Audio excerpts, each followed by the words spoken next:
Welcome, guys, to the next episode of the Songwriters Lounge with myself, Andy, and my co-host and buddy, Tom. And today we have a very special guest in the form of my man, Braden from SayWeCanFly, who's more formally known as. And we're going to have a lot of fun on the show today. So welcome to the show, my man. How are you? Doing all right, man. Can't complain, you know. Still alive. Can't complain. So, yeah. Still alive. Just sipping a cheeky wee coffee, which is something I know you love a lot of. You, man. My doctor called me yesterday and said I need to cut down on it, though. So. Oh no. How many cups do you go through a day? Man, I don't know. It's probably around like 5 now, which isn't like terrible. Nah, it's not too bad. Yeah, but 2 of those are usually like huge espressos from Starbucks. So that's okay. Right. So it's like 5 like extra larges, which in probably standard terms is like 20 for a normal person. Yeah, exactly. Yeah. So. Class. Yeah, dude. Thanks for coming on, man. It's great to meet you, and I'm excited to hear more about your music from your perspective. Yeah, definitely. Nice so to talk about. I guess just as an intro, my man, do you want to just take us through, I guess, your story from from the very, very start of when your journey began as a musician and artist? Yeah. So I haven't thought about it for a while. I gotta go back. So I started writing, writing songs and playing acoustic guitar. I think when I was I really started in grade 8, 9, going into high school, and I kind of have the typical musician answer for why I started. I just had a really kind of rough upbringing and didn't have a lot of friends and just a really quiet person, So I guess music and writing was just kind of a way I could craft what I wanted to express to people, and just because I didn't know how to do it otherwise, So it was the one constant I had in my life that I feel like I could continue to have, if I just kept working on it. So, I never went into it with, wanting to do it or being I want to be a successful musician or, go on tour or whatever. I just wanted to do it because it kind of got me through, But yeah, when I was in high school, it just kind of the whole journey of those couple years and the people I met, I obviously kind of congregated with the weird emo kids and,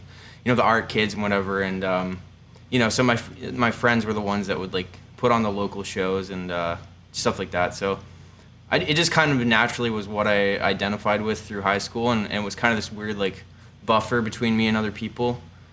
People I didn't have to I've never been good at going and making friends or introducing myself to people and stuff. So it was kind of if somebody heard me play at a coffee house or whatever, then that would kind of be my way to meet people, So it was kind of this weird buffer that carried me through high school. And I started just I worked at a grocery store at the time, and so I was just saving up for some recording equipment because I wanted to, I wanted to do what all the MySpace people were doing, just making songs in their bedroom and posting them and whatever. And so I saved up. I bought this 8-track. It was a Tascam mixer, no computers, just had everything on there. Yeah, I remember them. So I did that, and I started just kind of, I'd stay up till 3, 4 in the morning on school nights, just in my shed, making songs, and I started just posting them on Facebook and YouTube. And man, I don't really know, just for some reason, people started kind of listening to them, and it started really small, obviously. But then I got into social media, when I was in high school, I'd spend all my time when I got home, just on Twitter, replying to people, messaging people, and just all constantly doing that. So I think while I was in high school, I was learning how to use social media, and I would watch tutorials and stuff on how to market. So I just started to work on that when I was still, kind of in high school and trying to figure out what I wanted to do. And then at the end of it, I was just man, this is what I want to do. It makes sense for me to just pursue this and keep doing it. So I just kind of made that decision. I didn't even finish high school. I just was all right, I'm just going to figure out a way to do this. And yeah, I don't know, man. I feel I've always just been kind of a believer, like if you have the intention to do something and you kind of just take a leap of faith, sometimes it just works out, you know. So I just tried to keep that mindset and allow for things to happen, and you know, met the right people, and still doing it 12 years later. So yeah, dude, that's awesome. Love I think that. a lot of people obviously have been through a very, very similar thing in high school, and probably that's why they relate so heavily to your music and are such big fans of what you do. So it's really great to hear from your perspective that, you know, you went through these things, as we all probably did at some point. Others I was certainly an worse, emo. some that's never been through it. Oh yeah, I was me definitely an too, emo me kid, too. my man, in my school. So Yeah. I can definitely relate there, where I had a fringe that was like permanently covering I think it was my right eye. Dude, I know. it was class. But I loved those days, man. And there was a real kind of, we were like outsiders, but we were also like together in a way. And then I remember like that feeling when I went to gigs, and I'm sure you had it too. Like there was just that like community vibe. And I'm sure Yeah. that was a big part as well. What kind of inspired you to want to get, I'm sure, be on the stage, you know, because you felt what it felt like to be part of that community, which is class. Yeah, definitely, man. It's like it's a really special, you know, thing to all be like in the same room and just on the same wavelength with a bunch of people you don't know. It's like, it's really powerful, yeah. So Yeah. And so you've got a funny story, haven't you, about how you came up with your name, SayWeCanFly? Because I know the story, but do you want to tell the listeners what the story is behind the name, I guess? yeah, I don't know what you heard, but it's a pretty boring story, honestly. I thought it was quite cool. I remember, yeah, like one day I was just like, all right, YouTube, you know. I remember when YouTube came out, and you remember like those like lyric videos that people would make on like Windows Movie Maker with like Comic Sans fonts, and it'd have like hundreds of thousands of views of like Never Shout Never songs and stuff. I don't know. Yeah. So I just like, yeah, I'm gonna make a channel, and so I tried. I wanted like a emo MySpace name, so I think I tried like Black X White or some weird thing, and it was taken.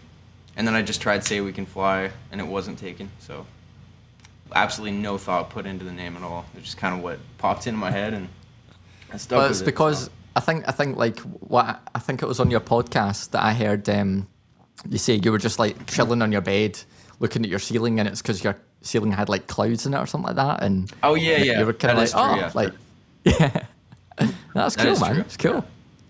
And that kind of name has now kind of stuck with you for what, like 12 years essentially? Yeah, man. I mean, there's been times where I've been like, why am I still using this? You know, it's still like all one word too, but I don't know. It's just kind of like, why fix it if it's not broken? So I just kind of keep I like it. going with It's got it, something like I optimistic really like the about it. name. Yeah, I really like the name. Thanks. Thank you. I like it. So tell us then. So you discussed a wee bit about your kind of early start. You're kind of going to gigs. You're starting to play in coffee shops. When did it kind of then grow to? I mean, you've played on like the Vans Warp Tour. You've toured the world essentially. When did that kind of evolution happen between playing in your local coffee shop to suddenly being like, wow, I'm on Warp Tour? Yeah, it was like it was definitely like a very gradual kind of thing. Like it's, I'm just trying to think. Like, I think a lot of it started like online. Like I remember when Warp Tour came around. Like I had never even been to it, but that was like always my dream because I knew like that's where I fit. Yeah. And so that was always my goal. I want to figure out a way to get on there. So they used to do that Battle of the Bands thing where you could like, if you get enough votes, you play it in your city. So I remember like I would even ask my teachers like, can I bring my laptop in because I'm trying to do this thing, and like I would be messaging people like, can you vote for me? Can you vote for me? And so I did that, and I got to play, the Toronto date, and then I think the next year I got to play it again or something, and then the voting thing came around like to be on the actual tour. So I just did the same thing. I just messaged people 24/7 and just got enough votes to be put on the whole thing. So Warp Tour, I think I attribute a lot of my career to, and trying to think what else happened. I think that was a big moment though, like Yeah, it's a big there platform. were just so many people, and I was on the bus with like all the YouTuber kids, like Damon Fizzy and Brian Stars and Johnny Gilbert, and like, I mean, they had like just so like a massive audience, you know. So yeah, so I owe a lot to those guys too. So yeah, Warped Tour, that was definitely like the. Yeah. I remember Brian Stars. I used to love his interviews. Yeah, man. Yeah, it was cool. And have you always been kind of set out to do the SayWeCanFly as like just yourself, like on solo, or did you ever were you ever in bands like growing up, like kind of as a group? No, I wasn't really. I mean, like me and my friends, maybe when we were like 8, tried to like, you know, make a band and use pots and pans or something, but. No, I've always done it myself, you know. I did done a couple full band tours with SayWeCanFly, but I've always just kind of preferred to do it on my own. And I think, like, if anything in the future, like, I would, you know, go the full band route, but it would probably be more of, like, you know, piano and strings and just less of, like, a rock kind of thing, which I did before. More of, like, I don't know. Yeah, just more chill, laid back. But it's just, honestly, man, like, it's not that I don't want to work with people. It's just a lot easier to do it on my own, you know. Totally.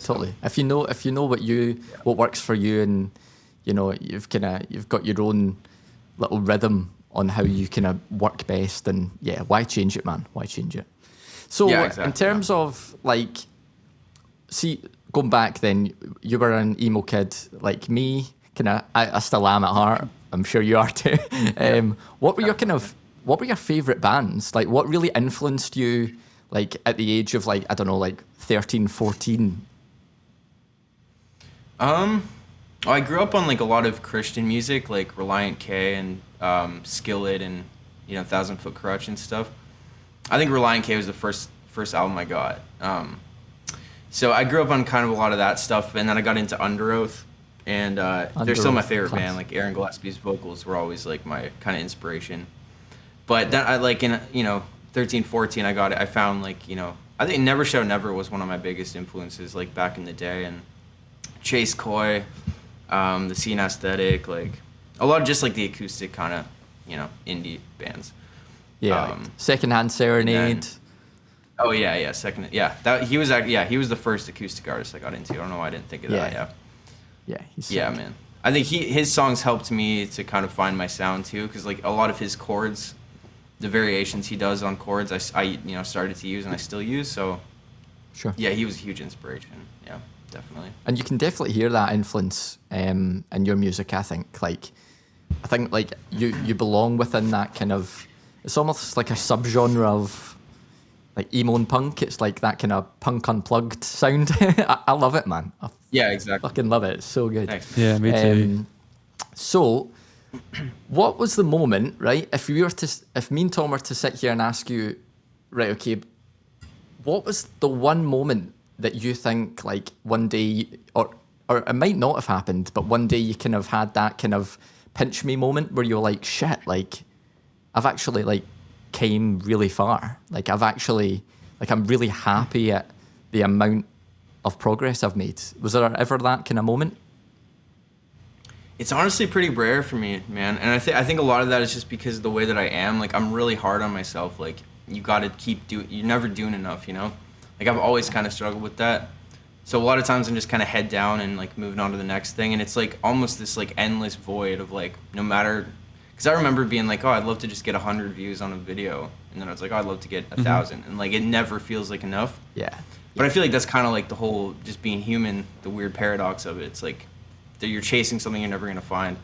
So I do, you know, there have been moments, like I think the biggest one for me was when I played like my home, like the Toronto Warped Tour date when I was on the full tour, and they put me on the main stage for that day, and like all my friends and, you know, family showed up, and I mean, that was a moment I'll never forget. I think it was just like, wow, like that, you know, and I try to be thankful, like no matter what I'm doing, you know, no matter how big or small the show is or whatever. 100%. But yeah, man, I think I don't know if I'll ever truly feel that, you know, like that I've made it, you know, because I don't know if there is I guess you got to define that for yourself, but I just like to keep making stuff, you know, so just endless. Yeah. Love that. And you've had a couple of your albums like self-funded by like, I don't know, did you use like Patreon or that kind of thing? But like that must feel incredible as well to have like the backing of your fans to the point that they'll like fund your album. Like that's unreal. Dude, I've always been really blessed with like the people that support me, man. Like they've been there, you know, a lot of them have been there since literally the beginning and like still stick around. Yeah, man, I've been really blessed with like such a really positive audience. Like I kind of blows my mind sometimes. Hey guys, I think it's time for a cheeky songwriting challenge, don't you? This is where mid-podcast episode, I challenge my buddy and co-host Tom to write a vocal hook on top of an instrumental provided by our podcast sponsors, Jet Tracks, and I make the theme deliberately hard for him. So good luck, Tom. It's Frying Pan. Into the fire, you know how the saying goes. Got me sizzling like bacon when you can. You got enough oil in there, you're gonna burn all the house down. Now I've got a rubber gripping, girl, you're loving it. My oil is bubbling, you gotta rub it in. Got me feeling like a frying pan, frying pan, frying pan, frying pan, frying pan. Yeah. So Yeah, we have like a community of like songwriters and producers in like a private Facebook group. And when we said like, oh, we're going to speak to Braden from SayWeCanFly, we had a few people like just love you. It's like it must be such a blessing for you to, as you said, you've just been blessed with such great fans, but they genuinely love you and they care about you past the music. And they were so excited when we said that you'd be joining us. That's so nice to hear, man. Honestly, yeah, it's like I never think about that. You know, I'm like I said, I'm like really hard on myself about stuff. yeah, so I can tell. Just looking at you, you're not. Yeah, dude. You know, you can get that vibe that you're just like. Yeah. You're like aware of And your success, but you're also like quite down on yourself as well. But like, I think like just take it from everyone around you, you know, and it's so good. I think what Tom said hit the nail on the head for me, which was like some people like genuinely are like so engaged, and I really loved, like, I've been listening for the last like couple of weeks to your podcast, which is called Coffee Thoughts. He says while looking at Braden drinking a massive cup of coffee. But yeah, I think that's really cool that you do that, because that's like a direct link almost, and you bare your soul on there, man. Like you let them in, and I think they really appreciate that.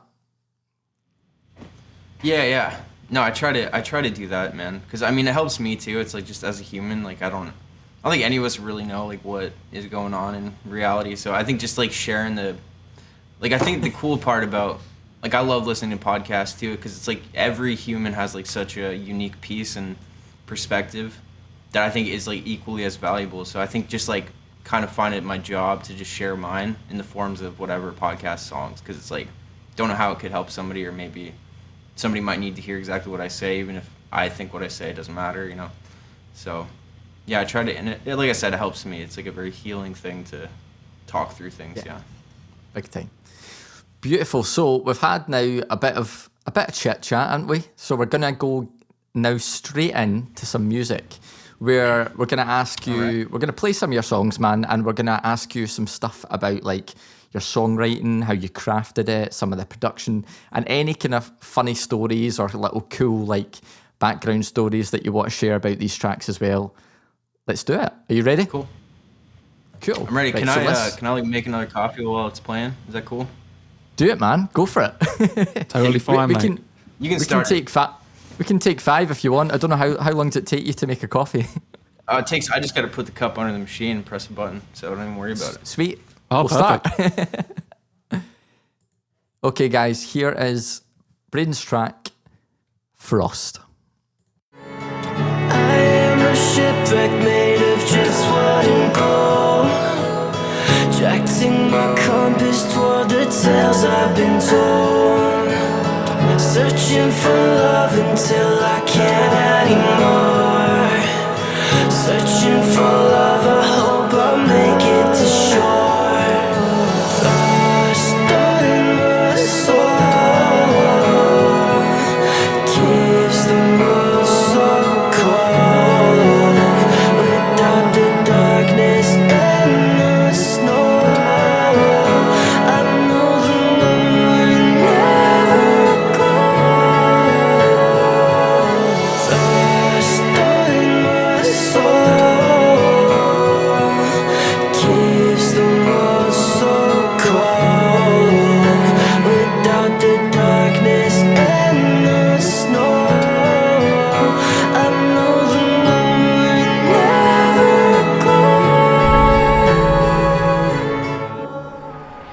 deep song, man. I love that. Yeah, I haven't listened to that in a while. Yeah, I love when and you don't see it so much anymore. I don't know why, but what you do so well is you emphasize certain important lines within the story with all these amazing harmonies, and to the audience, it emphasizes the line for them with these just underlying tones, which are, as we know, the harmonies. A lot of people probably do, but it just brings those lyrics forward. And I think that's probably a big reason why your music touches so many people, because you hear that and it instantly like makes the hairs on the back of your neck stand up because it sounds so good, and the lyrics are equally as great. So that's what my immediate thought when I hear that song is just how good the lyrics and just the arrangement is, which is probably not spoken about as much as you'd think. That just the arrangement that you've done, you can tell you've put thought and time into it, and the shine and the production on the guitar is so amazing. There's really like nothing else to say. The strings are great, but I'm a sucker for a harmony, man. And we've spoken about like our fan of like the emo days, like Never Shout Never did a very similar thing. Mm-hmm. Just harmonies add so much when they're thought about, and I just think you did such a fantastic job of that, man. I really enjoyed this song. So what Braden is what inspired the song, I guess? So yeah, that one I was like, I don't know, I was doing like a shoot for like there's like a TV show pilot that my friend was trying to make, so I drove home at like maybe 3 a.m. or 4 a.m, and I was just like so happy. I was just like, because I've always wanted to work on film stuff, whatever, and so that it was just a lot of fun. And I was just driving and I was just jamming like old acoustic tunes, and I got home at like 4, like super late, and I just like did the whole song. Like it just kind of came out, and I don't even know, man. I just kind of, there's usually not like one thing that like inspires my songs. It's just kind of just like I feel something, and it just, whatever it turns into. But with that one, I just really, sorry, I'm just trying to remember going back to it. Just kind of felt it out. I just really wanted to yeah, I wanted to create just like this really ethereal space, because that's what I was in. And a lot of times, like when I make songs, it's just like I want to capture what I'm feeling so I can re-feel it, and like transfer that to people. So I just wanted to like just have like a really ethereal kind of moment in time. Yeah. And I think you nailed it, mate. I think you just did a great job of leaving that space for the audience to build their own story within the song. Right, yeah. That's definitely what I got when I listened to it anyway. Yeah, like I love the line, I am a shipwreck made of just lead and gold, directing my compass towards the tales I've been told. Like, that kind of lyrical storyism is something I can't do. Like, my lyrics are very like direct, but I love like I appreciate lyrics when I read it, and I'm just like they're not direct, and they kind of force you to make up your own mind about them. Do they just come out as well, or do you like sit down and think, no, see, for this line I'm gonna write like a clever kind of weird story based? I wish I took that much time for it, man. Like everything I do is just a lot of times just kind of on the spot. Like I'll just be sitting in my chair and I'll just spit a line out, and that's usually what I keep in, Sick. But it's funny. I've always had like the opposite problem. Like I've always had a hard time writing like literal direct lyrics. And the first time I did a co-write with somebody, they brought that up. They're like, man, like all your lyrics are very like metaphorical, and like let's try to write something. But I just like I feel like I always want like you said, I want people to develop their own meaning and story from things.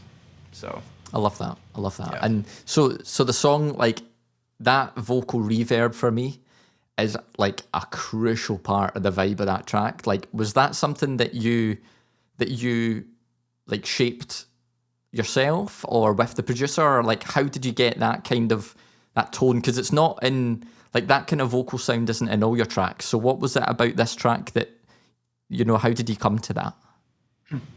Well, I do like pretty much all my production and mixing like myself, like on my laptop. So I have this reverb called Valhalla, which like I've always loved Lord of the Rings.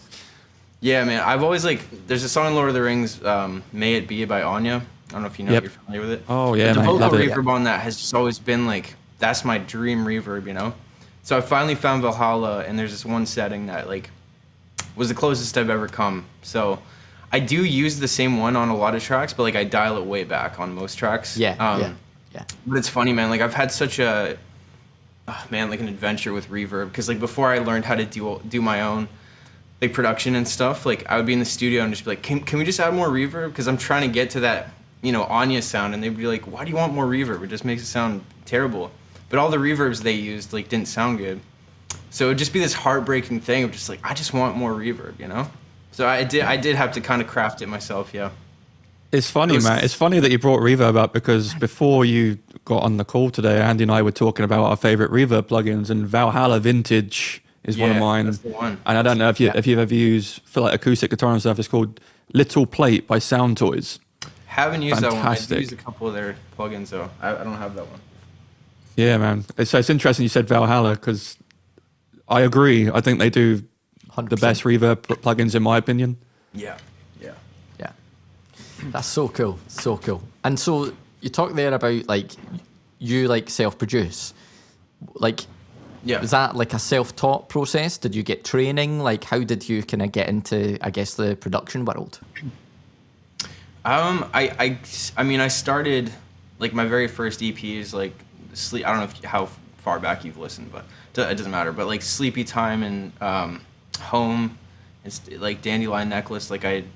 Sleepy Time I tracked on my Tascam, and then Dandelion Necklace I had a friend who basically was all right, buy this, buy this minimal gear and record it this way, and then I'll mix it for you.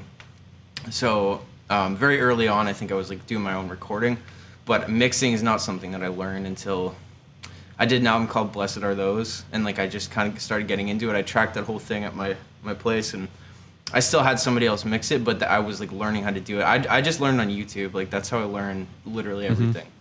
And then Beautiful Mess, I did the bulk of mixing myself. And so it's just a lot easier.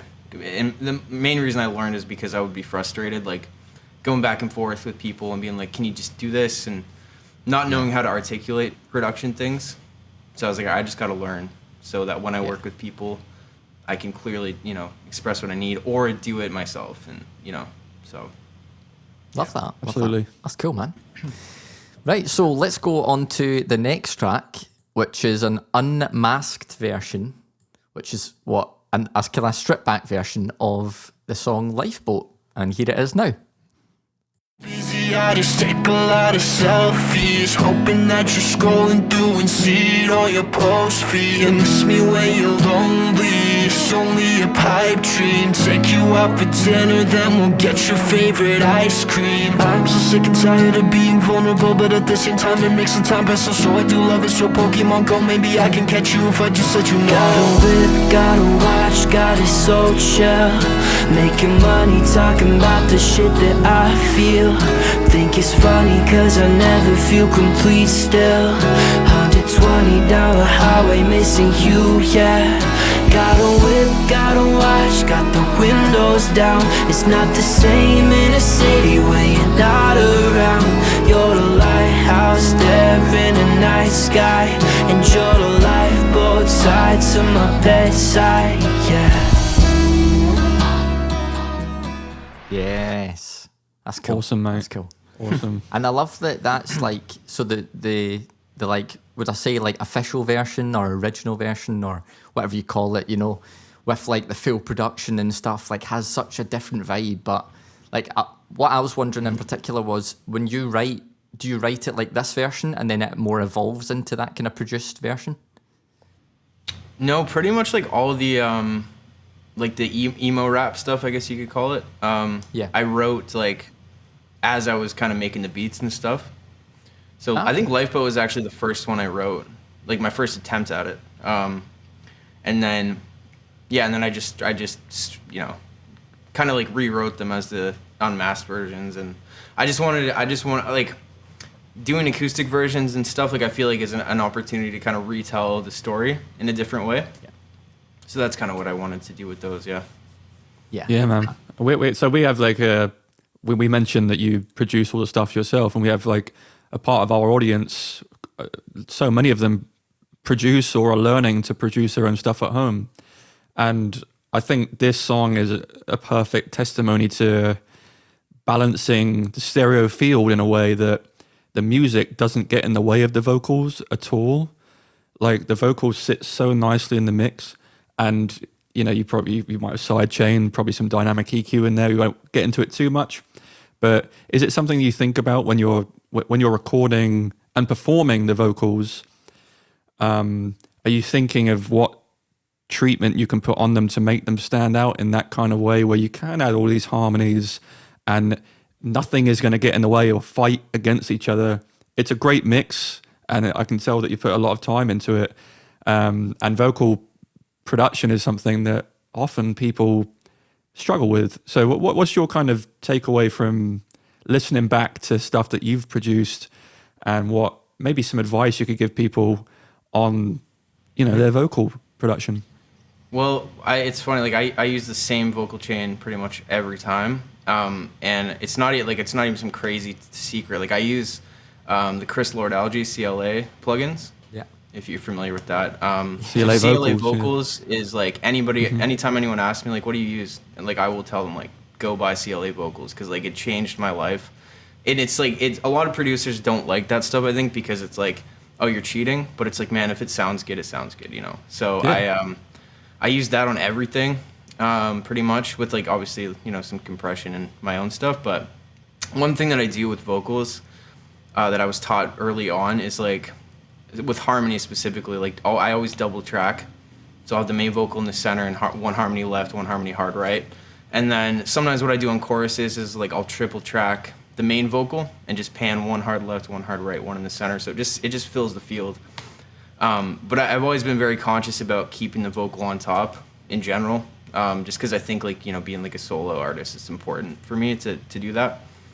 So, but yeah, man, CLA vocals, if anybody wants to know what I use, that's like my go-to. So yeah, I completely agree. I pretty much use it on everything myself, and a lot of people do, and it's you know, I don't think it's cheating in any way. If it sounds great, it sounds great. Who cares how you got to the final product? Definitely. Yep, exactly. Definitely. And see the kind of the piano and these tracks, like you've got piano, you've got strings and stuff. Are these like all VSTs, or are any of them you know, studio based, or all VSTs? All just contact. Contact, Native Instruments, classic. Yep, that's it. Classic. That's what I use on everything. I use the Maverick and the Grand Piano. They just sound so good, man. So yeah, I'm not surprised. I don't think I've used those ones. Yeah. No, man. I mean, I'd love to have like real orchestra and stuff, but it's just like a laptop and headphones. It's not a whole lot I can do. One day, my friend. One day. Yeah. Yeah, I mean, again, with this one, the arrangement is so well thought out, and I think you've got such a great natural sense of arrangement, which, you know, is such a fight for most songwriters and singer-songwriters and people that use their laptops now to record their music. Just arrangement in a way that you're adding something new every kind of couple of bars to keep that audience like interested in the nicest way. I just think you have such a great sense of that. And another thing that I immediately pick out from all of your songs is that you've really thought through, what can I add now? How can I add another melody in there on strings or on piano, like we just spoke about? So it's awesome, man. It's awesome to listen to, honestly. Thank you, man. I honestly, I don't put as much thought into it as I wish I could say I do, but thank you, man. I've just always looked at it like, it's just like always got to build a little bit. A lot of times what I'll do is like I'll do the last chorus production first, and then I'll just like kind of go backwards and strip it back, you know? So it's always, I'm always adding a little bit. Yeah. That's a good tip, man. That's a really good tip for people. That's a cool tip. Yeah, try that. Back the way rather than... Because I always start at the beginning. Like I start at the intro, and then I build the verse, and then I go to the chorus. I've never done that. It's so easy to like add way too much at once because you're excited, you know? So I just try to do that on the last chorus because it's fine there, you know? So cool. Yeah, man. As you said, like a nice, it builds up nicely, and just the whole thing. Again, it's balanced beautifully, so you can add all that kind of stuff in there, and it doesn't take anything away from the vocal, which is the most important part. So it's really nicely done, mate. Right, so let's get to the final song. So this is the final snippet that we're going to play on the show today, and this is my personal favourite, and it's called Pavement. In the cold night air, as you're playing with my hair, I just want you by my side. Drinking coffee after midnight, smoking cigarettes till sunrise. I could do this all the time with you. We'll talk about the universe, take Polaroids of us together. Fuck it, let's do stick and poke tattoos. Make my body your canvas. I've got love and you can't have it. Take my body with your spray paint. I've got love, I'll be your pavement. Not the one thing, right? But the main thing that I love about that song is I can see your vocals. And what I mean by that is, like, your vocals are so emotive that I can actually picture you at the mic, like, gripping it and just, like, screaming those lyrics down. And I think every time that I hear a song that a singer makes me see them, you're doing something right, because there's so many times that, like, we'll have artists in the studio and we'll just try and get them in that emotional space, so that they can really, I'm sure you feel it at times when you stand in front of mic and you're just not feeling it, you sometimes feel like stupid to try and get over that amount of emotion in like a vocal booth. But see, just like when you do make it happen, it comes across so well. And that's something in that track in particular that I connected with. So I guess one of the things that I wanted to do was say, like, hats off to that, but also, where did it come from? Where did that passion and that kind of grit come from in that track? That was a crazy time in my life, man. Like, that, I mean, number one, I just was like, all right, Valentine's Day is coming up. I got to make a cool song. Like, that was like kind of why I made that one. But I was going through just kind of this weird, like, back and forth with like my ex, and it was just like a really kind of painful time. And so I had this really big kind of motivation of like, I got to do something like just great, so she sees it. I've always kind of used people in my life as like motivations. Like, even if it's not like a breakup or something, it's like I want this person to hear it, so I'm gonna put everything into it. I just find it helps me sometimes. Absolutely. So that was, I think, where a lot of that passion kind of came from, because it's just I'm taking all that and I'm just laying it down, which it's such an amazing outlet for that, But I don't know, man. Sometimes it's just you have those like magical moments where it just, I did that whole track in like maybe 4 or 5 hours, like start to finish mix, everything, and it was just like it just worked, Don't even know how. And like I was just in my old apartment with my roommate, and it's funny because the landlords didn't even know I lived there. He kind of just like just like snuck me in. I started living there, and their apartment was right beside us. And after I moved out, I remember he told me, he's like, they came up to me and they said, Andrew, you have a really good singing voice. Like, and they were hearing me the whole time. So it's kind of funny, but I mean, I was like screaming, So it was just kind of a weird, magical, that song, man. Yeah. Don't know. Fucking love it.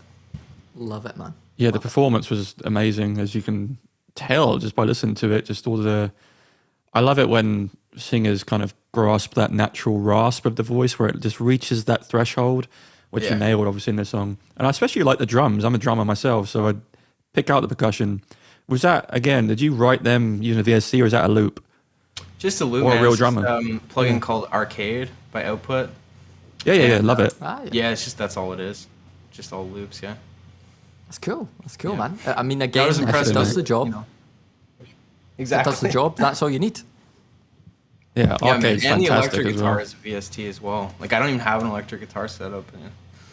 Oh, wow. Very So what minimal, VST man. do you use for that? It's called 8DO ambient guitar, I think. It's a Contact engine as well. Contact yeah. again? But I use Cool. Yeah, I use that. That's what I use in like Lifeboat and all those songs too. So yeah. Yeah, I love it. I love see the bass. It's very subtle, and this is like a theme as well in some of the other tracks for me. Like the bass is like, particularly on like the downbeats and stuff. Like you love just like coming in. Like they're quite simple, but they have like such a nice like presence in the low end. Do you find that is like a subconscious thing? Like you just want to add that low kind of thickness, or are you always like, I really want the bass to be there, but I want it to be subtle? Like, is that like a conscious thought, or? I think so. Yeah.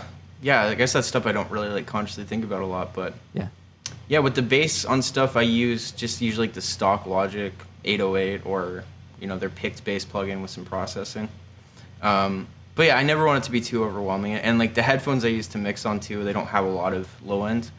So I think just naturally I don't hear it that much. So yeah, but I've also learned That's like cool. half the time, like when you mix a song and you think there's not enough bass, you listen to it in the car and like there's way too much bass, Yeah.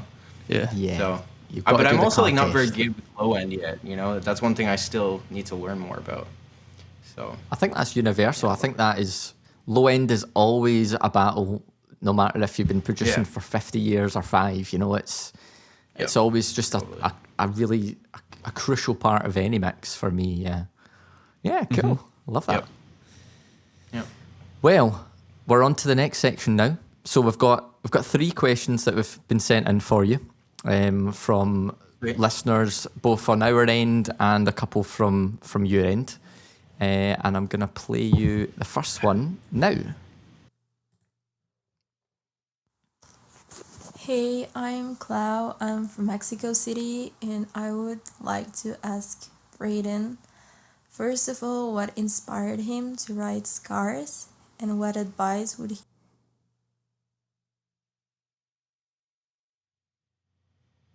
Is that stopped? Sorry, what was the last part?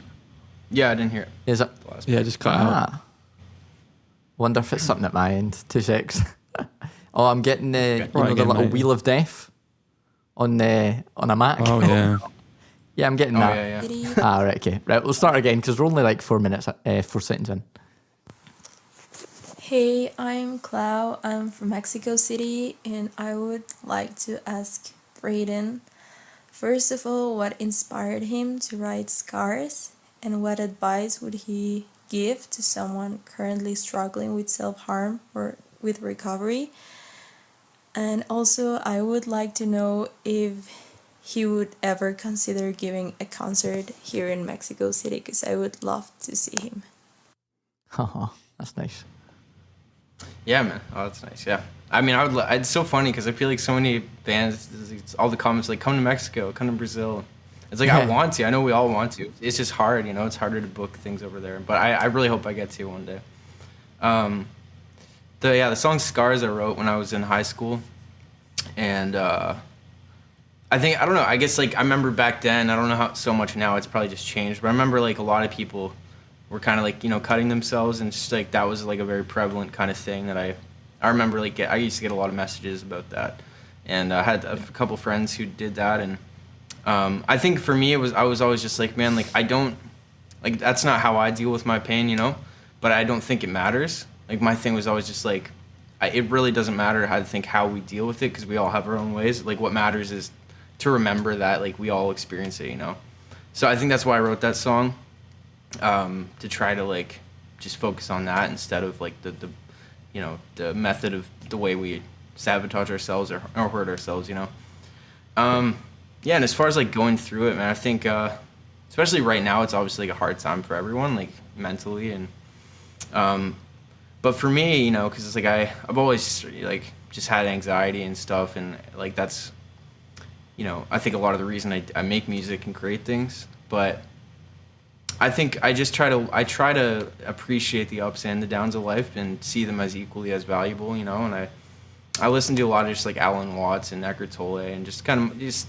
people that talk about those kind of things, because it helps me to just be like, all right, it's just an experience, It's only bad if I say it's bad, but it's just something that happens, So I just I try to look at life from a more neutral perspective and just be thankful that you get to experience it, So I just think just try to be thankful, even if you're feeling not great, and just let it be there and let it pass. You know, easier said than done, but that's kind of Yeah.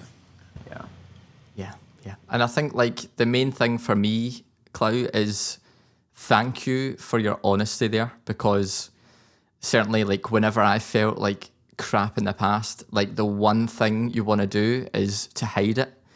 And for her to send in that and be so open, like I think like I have massive respect for you. So yeah, just know that, you know, just know that you're worth it. And there's always other people out there going through the exact same stuff.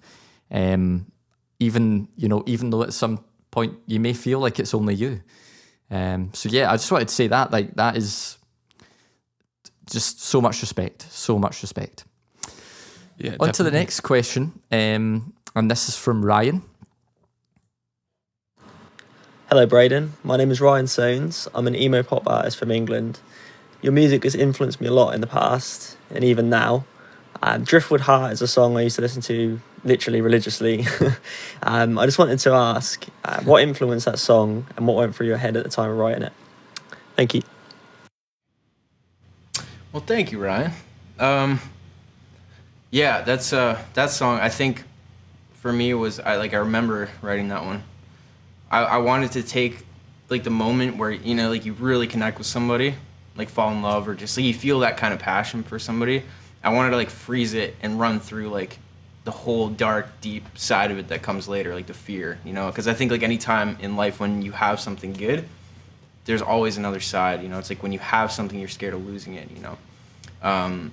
So I wanted to just kind of run through that whole thing, like just one kind of moment, and just like accept it, kind of, if that makes any sense. Yeah, that's a good answer, mate. Not many people think about that, like during the love part, that what comes with it is just a fear of losing. Yeah. Really great perspective. Thanks, Ryan. What a great question. Yeah. Thanks, Ryan, my man. And here's the final question.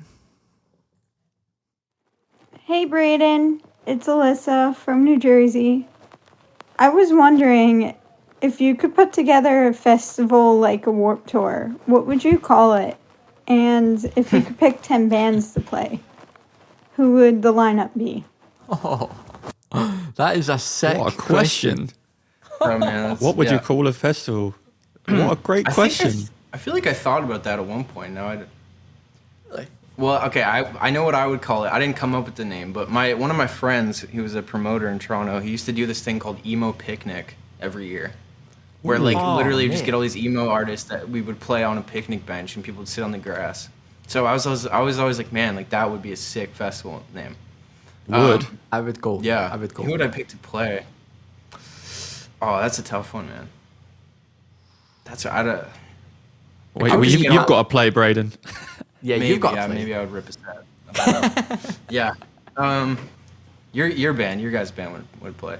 You gotta send me some links after too. I want to check out your stuff. But yeah, man, for sure. You gotta get Never Shut Never Back, playing the old stuff. Maybe Lights, if you know Lights. Oh yeah, big time. Yeah, Little Nothing Nowhere. Probably headline. Anya for sure. Yes. Under Oath, you know, gotta put Under Oath on there. Yep, gotta get Under Oath. Dude, honestly, it's sad. I don't listen to that much music. I actually don't. Like, I rarely listen to music anymore. It's because you're too busy building it. Yeah. Yeah, I don't know. It's weird. It doesn't do. Yeah, I go to it when I need it, you know. But I don't know. I don't listen to that much music. But totally. That's not even 10. But I don't know. That was a really good question, though. It's an interesting one to think about. Good question. Yeah, I love that. Yeah. Like, I don't even know what I would answer for. No, me neither. The name. Like, what to call it? Couldn't even. Yeah. Like, Tom, we could call it the Songwriters Lounge Festival. I mean, that's just that's a boring answer, a plug, but that's a brutal plug. But we're gonna do it. We're gonna do it. Emo picnics are good. Yeah, that's a good one. I love Emo Picnic, man. Yeah. Yeah, it's so good. Like that. So good. Well, thank you so much, Braden, for coming on. It's been an absolute pleasure to one, meet you, two, hear about, some stuff about yourself and your story and your music, man. So yeah, honestly, just thank you so much for coming on. I guess like the kind of the final thing within the podcast episode, I guess, what is kind of next for you? I know you've kind of recently shot was it a movie? And you've got some kind of collabs and singles that you're working on. Just, I guess, give us a bit about what the future looks like for you, man. Yeah, so, I mean, music-wise, I'm putting out my next single in May, a song called Knuckles. And then in April, this month, I have 2 collab tracks coming out with some people. And then, just going to be dropping singles for the next while. And working on booking a tour for the fall, so I'm hoping that we can actually do it. That would be sick.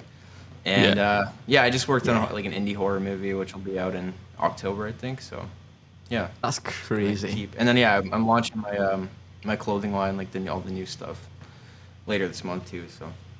Sweet. Yeah, you definitely have to send us links to that, mate, as well. Definitely. Yeah, we need to get repping.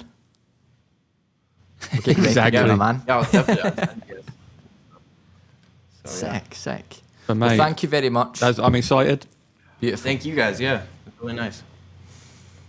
Yeah, thank you, mate. You're an absolute gent, and you'll definitely have to. We'll be listening out for all your new singles, and we'll watch the movie. Yeah. And, yeah. But thanks again, zombie? mate. No, I was like a drug addict with like face tattoos. Fair dues. Class. I love that. Yeah. Sick, man. Well, all the best for the future, the single releases, the movie, all the best for that, man. And we will keep a close eye on it all and support you all the way. So thank you very much for coming on the show, and we'll speak to you soon. Yeah, you're welcome, man. Thanks for having me. Thanks, mate. Have a good one, guys.